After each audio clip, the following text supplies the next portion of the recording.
So today is an excellent day for fixing the window blinds, and I've had problems with these ones. They become so old so that the plastic inside them has started to crack. So I'm going to replace all of them at once, and I'm going to show you the procedure and how they are made. So I've got 1, 2, 3, 4 of them. You order them online from the direct measurements of your old ones, or you measure the inside of your window. So before I start, I make sure that I clean the windows on the outside and on the inside from pollen and dust, because you don't want to have anything of this in between your windows once you're installing or window blinds. You can see how they're sitting up there behind that little metal piece or metal holder that you have up there. It's in the plastic interior there where you have the cracks developing so that your blinders break eventually. You need to get inside the window by opening these clasps here. You have one there and one up here. But usually they should open quite easily like this. Now you can see that I need to clean up a little bit in between the windows as well. The plastic holder holding this metal piece breaks. Now it's so broken on the other one, so these other things have started to break. Eventually your lines will start to break as well because they degrade with extensive exposure to sunlight. You can also see that the fit here is pretty tight, about 3 millimeters on each side. So to remove the old blinds, you need to disengage the thread, open up this little holder, the ones that you use when you twist the blinds, and then you need to disconnect it up here. There's a plastic like this that and that's how it's connected. So if I just twist a little bit here, the nail will release. Same thing will go over here, and you want to do this carefully that you don't break the wood. There you can see this one is coming now. These ones, brass piece here is holding the blinds in place. So once you have released one of these, as I do now, by wiggling it a little bit around, then you can just twist this and remove the holder. This, it was sitting like this into the side there, like this, and then twist it in place. It's easier to do this when you're down on the floor and you mount everything up as one piece. And here you will see a close-up on how it looks. So to completely release the blinder in this case, I'm just going to cut it because I have new threads with my new blinders. Old blinder is removed. Then we can take out the remaining thread from this side. I have here a Knipex wire cutter.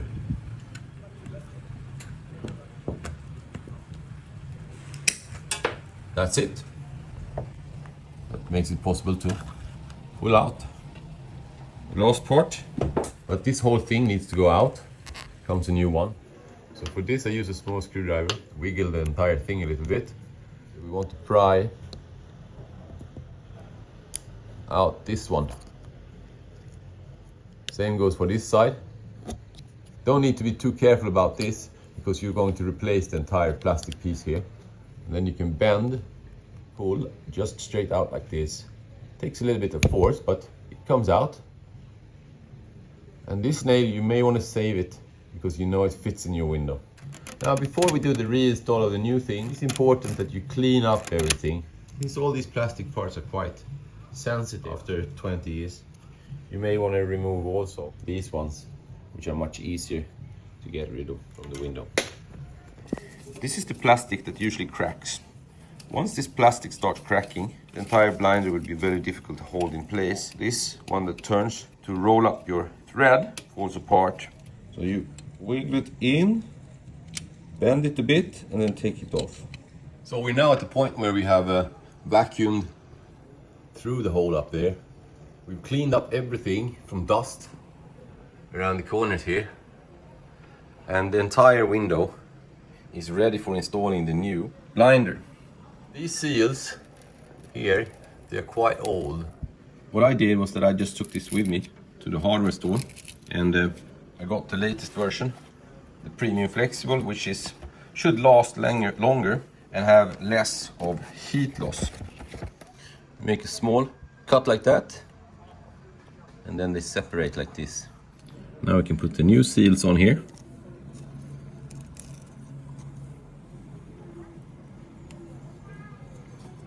This is silicone material in contrast to the old one, which is a polyurethane foam.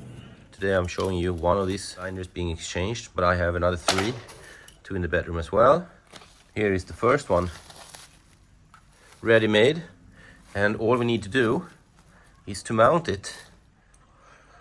The new ones look pretty neat compared to the old ones.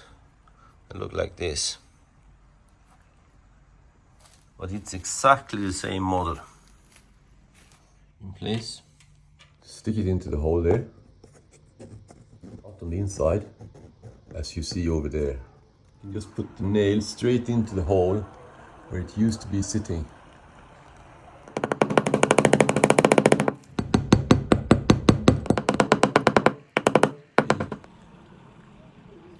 Once you release the cord, like I do now, the blinder is going to fall out. So with a little bit of tape, I'm going to keep it together. This is the old one.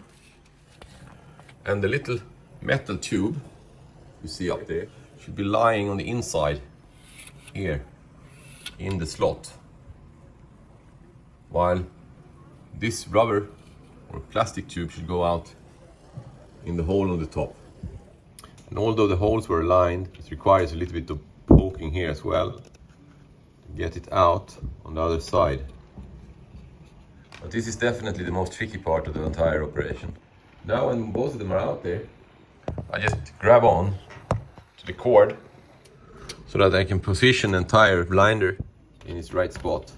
And the little tube, they should go in under the white regulator.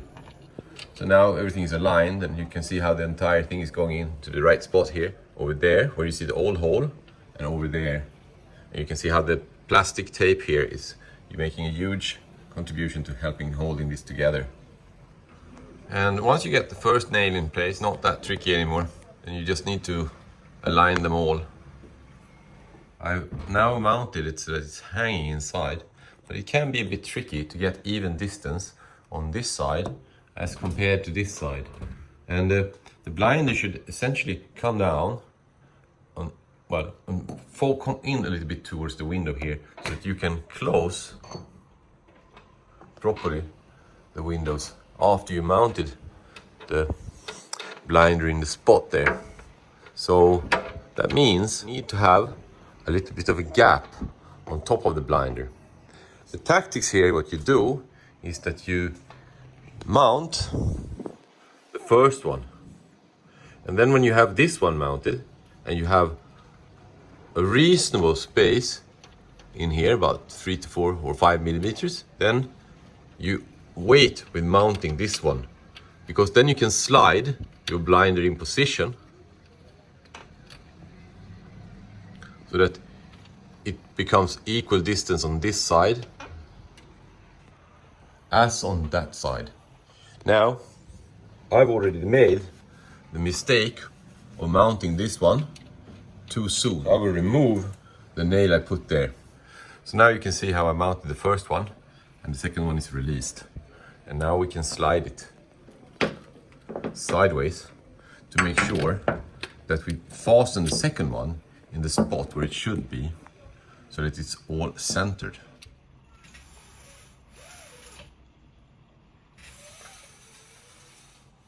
So you can see now that I've centered it. When the window is closing, then the gap over there is about 5 millimeters, and the gap over there is about 5 millimeters as well, which makes the entire blinder come down centered when you pull it up and down. Once you come to this point, you want to go out on the back, hammer down the nails so that they are actually staying right in place where they should be. I have removed the tape now, as you can see, and Now everything is fastened, so I can just connect it here.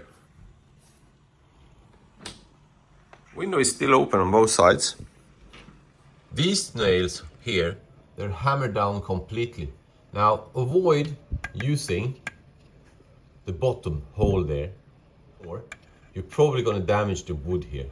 So better put the nails right next to each other there, so that it becomes sturdy mounted like this. When you close the window, the top of your blinder here should go under the top of the other side, or this side of the window. So you see it comes out here, there, and it closes properly. I was able to get it about 4 millimeters down from the top, and I think that is as close as you can get it. You see from the inside here, it's not leaking much of a light on the top of the mountain blinder. So now all I have to do is to put the second nail in here, and then everything is mounted. So it's hanging in its right position. Now there's only one little last thing that I'm going to show you, which is a bit scary when you do this job. Now you can see that the top of the blinder is aligning with the top of this window here. So it's easy to close. So you might ask, why didn't you mount it in this one? Because this is also wood, and you could have cut off these ones and kept it hanging in here. Well, I think the reason they did this, I'm just repeating the professional installation guy what he did, is because if you mount it in this inner panel here, then the bend of this one over here that regulates the blinder, if they go like this or this, is going to be so big. So better having them hanging out here, then you get less of a curvature on that white thing over there. Anyway, we're closing it now, and that works perfectly fine. At this point, we may think that we've completed the job, because all we need to do is to put regulator arm on here. Yes, it goes on like this.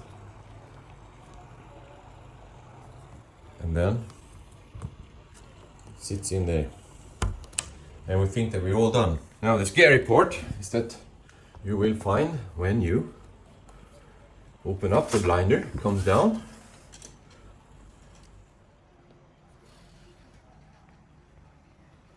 You will find that they are too short, and you will scratch your head and wonder, how could I order too short blinders when I ordered the identical size as I had before? Well, now, luckily, that's not the case. You have not ordered too short blinders. You can see that the last shim is lying on the bottom holder there. So you can regulate the length of the blinder, but you need to open up the window again and take a look at the bottom here, how it works. You see, each one of these little shade is lying on a piece of thread in between the cords. And if you go all the way down to the bottom here, you can see that the last one is lying on the actual weight. It's even pushed up on that side. So what you need to do is to twist this one around and then open it up. It's a little plug, and you see how it comes out. And then you can extend it a little bit and push it in again, so that the last shade is lying on the proper cord or thread in between there.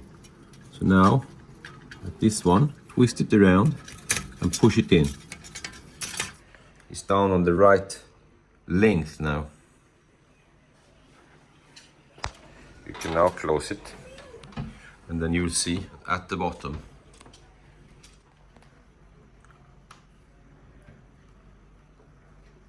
it's now going all the way down, and the job is completed. I think you've seen the whole procedure, and now you will be able to do this yourself. Cheers!